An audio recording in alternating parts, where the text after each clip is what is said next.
Hey everyone, it's Joe Jacobi here from one of my favorite places in the world, the Nantahala Outdoor Center.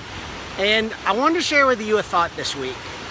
We are always being told that we need to know our numbers, that we need to pay attention to our numbers. And while I don't think that that's bad advice, I learned this week that you can get a little bit too caught up in your numbers. And let me tell you what I mean. This past week, I've had an amazing week.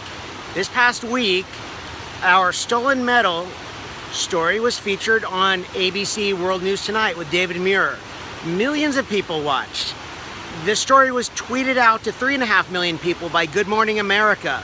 More great numbers. Over on my Sunday Morning Joe side, I had my most read post ever. It happened to be on the topic of distractions and when distractions become the routine.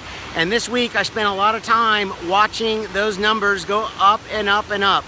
But you know what else I saw?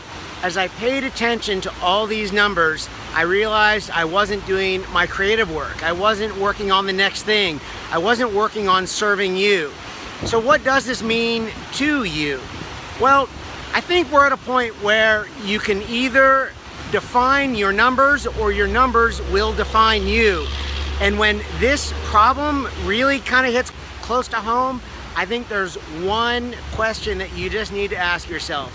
How can I serve one person?